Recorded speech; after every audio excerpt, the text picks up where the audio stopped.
Because y'all know I'm still a baddie. Like, I need noise cancellation and I need to not feel overstimulated, but I need it to be cute.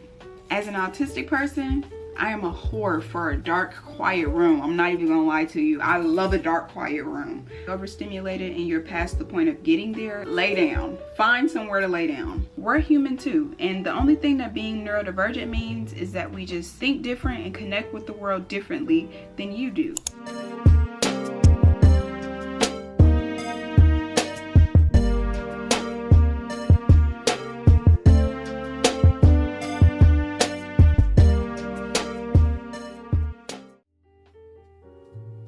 Oftentimes, people who are neurodiverse may need to be alone after school, work, or strenuous activities or social outings. Now, in most instances, this could be because of overstimulation. According to Google, overstimulation is a state of being overwhelmed by sensory inputs such as sound, touch, taste, sight, or smell. It can happen when the brain receives too much sensory information and struggles to process it. Overstimulation can be caused by bright lights, loud noises, strong smells, crowded spaces, pretty much anything, or really anything that's just excessive.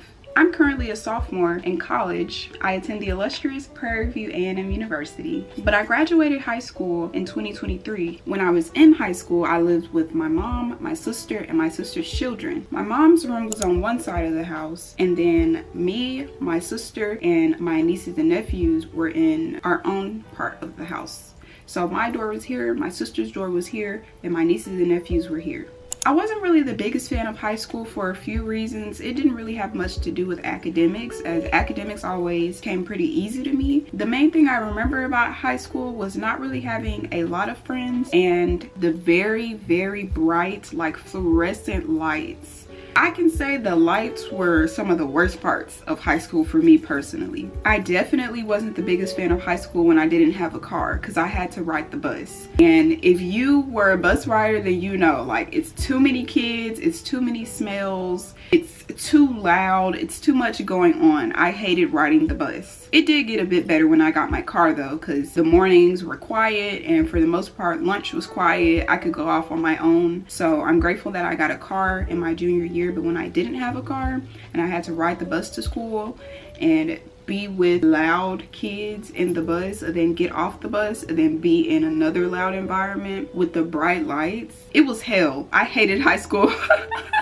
I hated high school for that. It was all too much and I got overstimulated very often, but I got diagnosed with autism when I was 17. But even when I was diagnosed, I didn't really know why I was feeling certain things that I was feeling. I didn't know that what I was feeling was overstimulation. I just thought I was tired. And so I'd come home and I'd go straight in my room and close the door because I'd need some time to decompress after 8 hours at school. Decompressing for someone with autism can mean taking a break from a situation that's causing stress or burnout or engaging in a calming activity. I always needed a quiet place to go to so that I can recharge and decompress after being around lots of people and having to talk to lots of people. I just needed my own little area. I've always needed that. And so I had two areas. I had my room at home, and then in high school I had my major. The high school that I went to, everyone had a major, if that makes sense, and my major was film and audio visual. And so we had like 7 rooms in our room, and I would always go in one of the rooms. There was always like a couch area.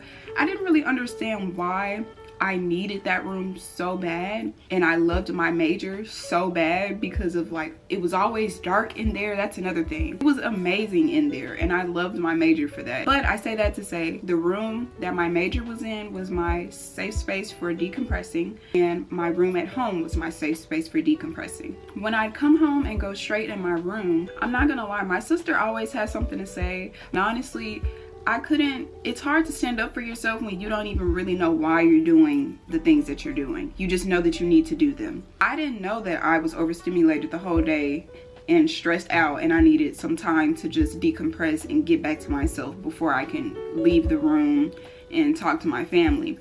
I just thought I was tired. And so whenever my sister would ask, like, why are you in here? Like, you don't want to come out and talk to somebody? We ain't seen you all day. Whenever she would come in my room with all that, we would laugh it off and stuff, and I'd just be like, I'm tired. And the running joke was that, I don't know why you're tired, like, you just went to school. but I wasn't tired. I just needed to be by myself because, like I said, I get overstimulated so easily. It does not take much. The walls were thin at the old house that we used to live in, so it did sting when my sister, like, I would hear her in the kitchen being like, yeah, like her and my mom talking. My nieces and nephews would want to play and stuff, but I didn't have it in me. Hey, excuse my voice. It's currently 5 in the morning and I'm editing this video, but I forgot to include the fact that I was severely depressed. Like, my junior year of high school was actually the worst year of high school for me, I would say. We had experienced a lot of loss in the family, so that was also a main reason why I needed to decompress much more. Like, now I can go sometime hours without, but back then that was another reason that contributed to the fact that I just did not have it in me for a lot of like social stuff. So yeah, okay, back to the video. As soon as I got home from school, I just needed a few hours to myself. And so obviously my nieces and nephews are like, oh, auntie, do you want to play? I wasn't gonna say yes because I didn't have it in me. It stung to hear my sister be like, oh, y'all leave people alone. You know how people act when they get home from school, like all of that. But you know, in the Black community, even when I was diagnosed with it, these things that I would do were just seen as quirks. And so with quirks, people think that you can control quirks. Like, you can control how you act. But to a certain extent, I cannot. And now that I'm moved out, like I'm in college now, of course I don't hear those same comments, but I still remember them.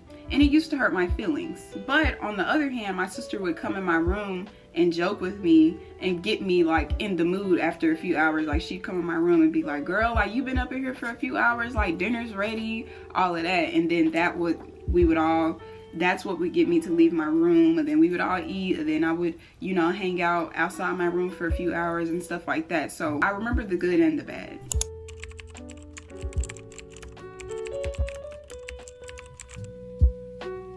It wasn't until I got to college and got more informed on my disabilities that I started developing coping skills and things that can combat me getting overstimulated quicker. So for instance, when I'm in the grocery store, for the most part, I either have my AirPods in or my headphones, but if I'm by myself, I try not to wear those things for safety reasons. But it does help when I have my headphones on and I'm in a crowded space. I can actually show them to you, just a second. These are Beats Solos, I think Solo 3s. I love these because they have good noise cancellation. They're very like sleek. Like, these go in my outfit that I have on right now, because y'all know I'm still a baddie. Like, I need noise cancellation and I need to not feel overstimulated, but I need it to be cute. And I'm not gonna lie, a lot of the noise canceling headphones that I looked up that were marketed specifically towards people with autism, they're not the cutest. Like, these are very cute. And when I do listen to music with them at the gym and stuff, these are amazing. And then they have like, you can pause, turn your music up, turn your music down.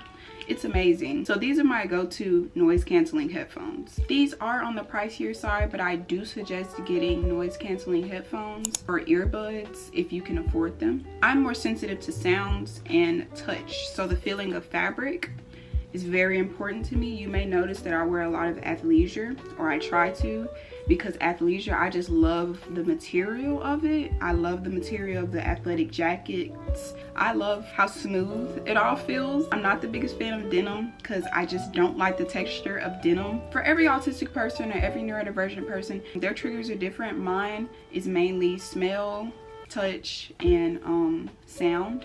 So the first is definitely sound. When the area is too loud, everything else follows after, if that makes sense. It's like a domino effect. Sound is up here, smell is right here. I'm very sensitive to smells. I don't like being in crowded places. It's like I can smell everything and everybody.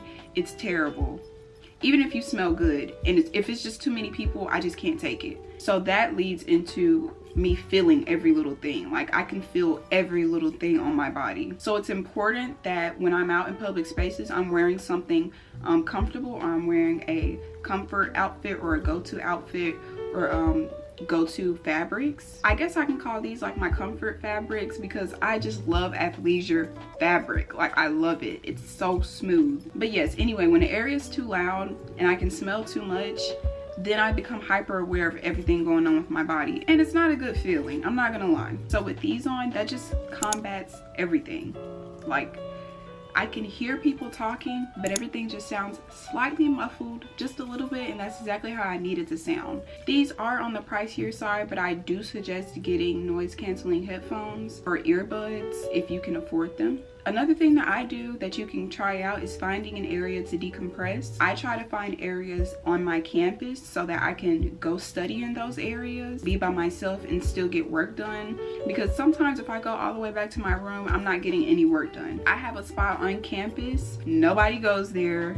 I have it to myself. I do not like going to the library because it's too many people there. I had an internship this past summer and I would always go in one of the conference rooms. Now that I look back on it, they probably had something to say about that, like the people I used to work for.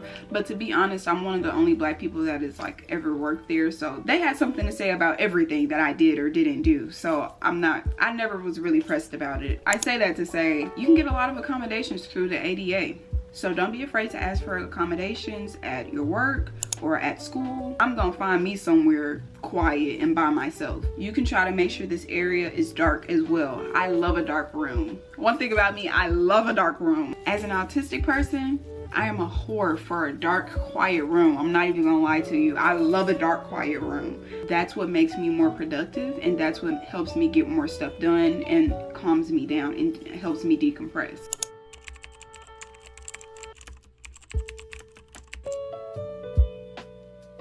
Now that we're done talking about ways that you can combat getting overstimulated, let's talk about some ways you can decompress quicker. You're already overstimulated and you're past the point of getting there. Lay down. Find somewhere to lay down. Lay down on the floor if you need to.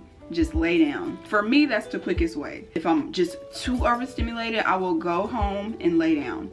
If you can't go home and lay down and you're at school or you're at work, this might sound crazy. Go to your car. Lay down in the back seat, or go to your car, lean the seat back, and just lay down and breathe. Just lay down. Like, that's the quickest way. I'm telling you. Find a couch on the floor, go to your car, lay on your roof, lay down. Don't actually lay on your roof. That was a joke. I don't need you getting injured because you want to go lay on your roof because I told you so. And this might not be healthy, but scroll on your phone. I have 2 TikTok pages. One is just for scrolling and edits and all of that fun stuff. And the second one is like my business page, I guess. Like all things autism, all things neurodivergence. Go to the page that can distract me from whatever it is that I'm feeling. Not the healthiest option, but I'm not gonna lie. Personally, it's hard for my brain to focus on being overstimulated and dog videos. Like my brain is gonna take a break from being like, oh my gosh, this fabric and it's so loud and it's so bright, when I just go to a dark area and just scroll on my phone and look at cat and dog videos, because now that's what my brain is focused on. Or you can read, you can write. The main thing is just to be alone. Even if you have to go to the restroom, if you don't have a car, there's no couch around, just go to the restroom, go in a stall, breathe, be by yourself, get back to yourself and who you are, and calm down. As for the loved ones of people who are autistic, if you have a son or a daughter that's autistic, if you have a husband, a wife, they're autistic, anybody that you know on the autism spectrum who needs alone time and time to decompress after dealing with this loud, bright, excessive world, please just give them some grace. We need it. Give them some grace, give them some space. And if after a while, it's been a few hours, it's been an hour or two, it's okay to knock on their door. What's up with you? You okay? Dinner's ready. Just a simple check-in to let us know that you're not angry, and to let us know that you understand, and to let us know that we're good. That could really mean a lot. We're human too, and the only thing that being neurodivergent means is that we just think different and connect with the world differently than you do. My name is Grace.Jeanelle. Thank you so much for watching this video. Connect with me on all my other social media platforms, and thank you for watching episode 3 of Black Girl on the Spectrum. And remember, for all of my neurodivergent and autistic people that watch my videos, there's nothing wrong with you. You are perfect the way you are. And yeah, be sure to tune into the next video. Let me know if you've ever dealt with being overstimulated or needing to decompress. I will see you in the next video. Mwah. Thank you so much for watching. Bye.